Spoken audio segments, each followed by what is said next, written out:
যারা আল্লাহ পাকের ওলি হবে, ওলি মানে বন্ধু হওয়া, যারা আল্লাহকে বন্ধু বানাবে,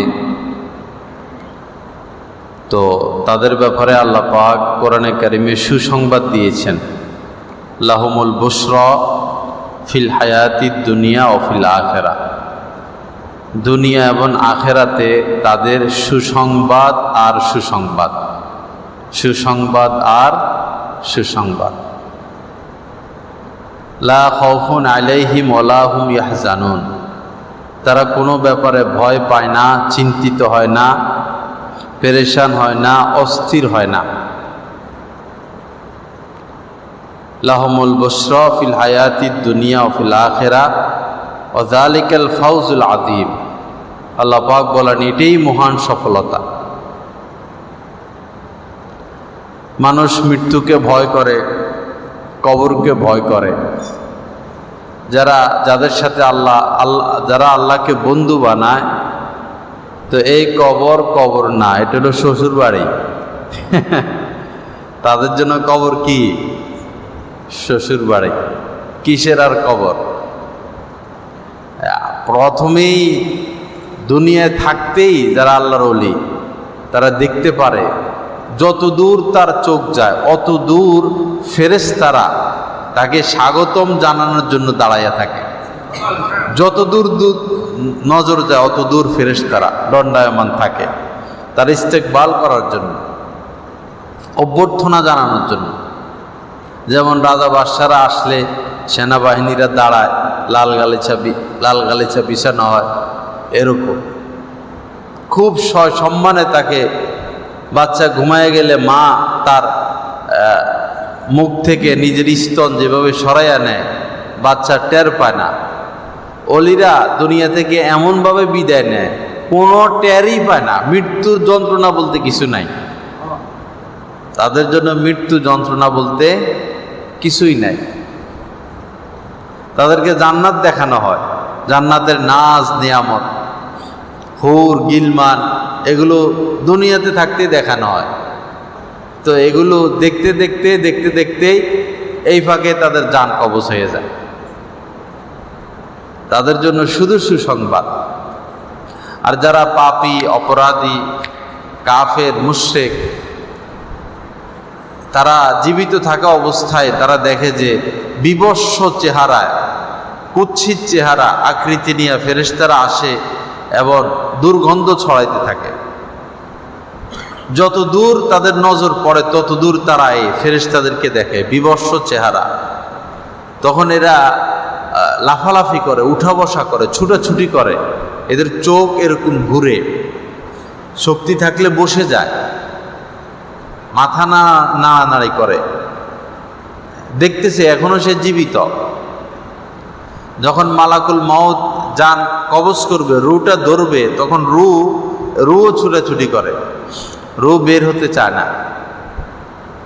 কিতাবের মধ্যে আসছে শিক কাবাব যারা বানায়, শিক যেভাবে পরিষ্কার করে, একটা নেকটা দিয়া এরকম করে ধরে এরকম টান মারে, তখন মালাকুল মাউত এই শরীরের এক পাশ থেকে এরকম টেনে এই তার আত্মাটা বের করে।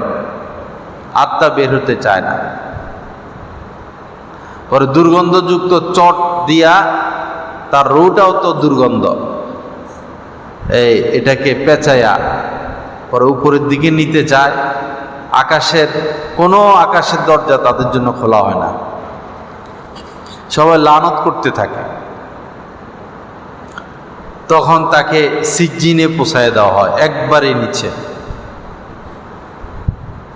মৃত্যু থেকেই তাদের উপর গজব শুরু হয়ে যায়। গতকালকে আমরা নৌকা ভ্রমণে গেছিলাম, প্রত্যেক ঈদে এটা হয়, ঈদের দিন বিকালে ওদিকে গেছিলাম।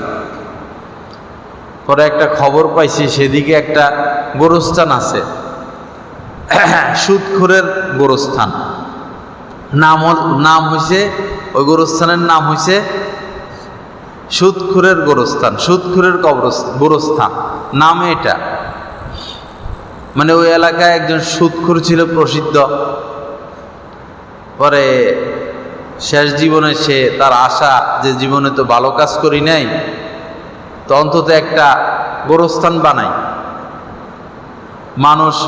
মানুষের এখানে দাফন হবে, বড় কইরা টাকা পয়সা আছে গোরস্থান বানাইছে।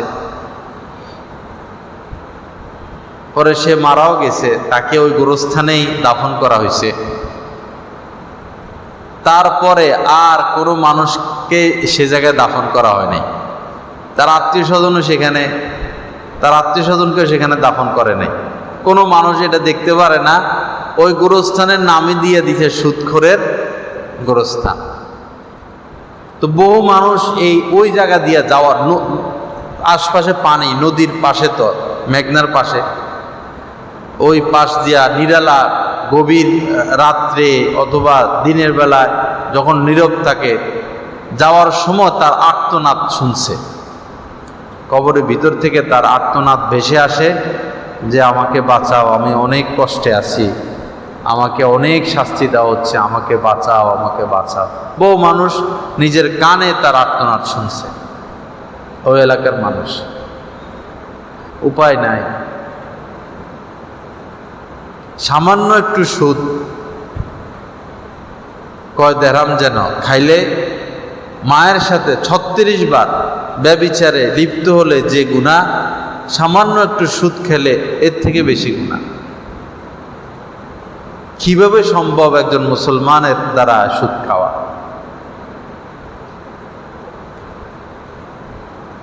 বড় ভয়ঙ্কর কথা। মসজিদে আসলে নূর লাগে না। মসজিদে মাদ্রাসার কমিটিগুলো হিসাব করে দেখেন, পুরা বৈরবের মসজিদের কমিটির হিসাব করেন, মাদ্রাসা গুলার কমিটির হিসাব করেন, দেখবেন বেশিরভাগ সুদখোর। তবলিগে যায়, হজে যায়, উমরা করে, দান করে, এদিকে মসজিদের কমিটি, এদিকে মাদ্রাসার কমিটি, বড় বড় দাড়ি, পাঞ্জাবি, বিচার আচার করে, সমাজপতি, নেতা, আবার সুদখোর।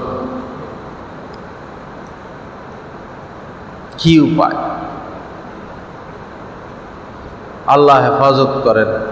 আল্লাহ পাক সমস্ত অপকর্ম, পাপ থেকে, নাফরমানি থেকে আমাদেরকে বাঁচার তৌফিক দান করেন। এজন্য ঘাবড়ায় না যাওয়া, আল্লাহ ওয়ালাদের সাথে উঠা বসা করা, আস্তে আস্তে হবে। না ঘাবড়ানো, পেরেশান না হওয়া যে আমার কি উপায়, এত টেনশনের দরকার নাই। আল্লাহ ওয়ালাদের সাথে উঠা বসা করা, মজলিসে আসা, বয়ান শোনা, দেখা সাক্ষাৎ করা, এই উঠা বসা করতে করতে একদিন দিল পরিষ্কার হয়ে যাবে, মন তৈরি হয়ে যাবে যে ধুরও পাপের কামার করব না। মন তৈরি হবে, হিম্মত হবে, ভিতরে হিম্মত আসবে, তখন আর সে পাপের দিকে অগ্রসর হবে না। আল্লাহ পাক জাল্লা জালালু আমাদের সবাইকে তৌফিক দান করেন, সমস্ত সুদের পথ, পাপের পথ, অন্যায় বর্জনের তৌফিক দান করেন। ওয়া আখিরু দাওয়ানা আলহামদুলিল্লাহি রাব্বিল আলামিন ওয়া সাল্লাল্লাহু আলা নবিয়্যিল কারীম।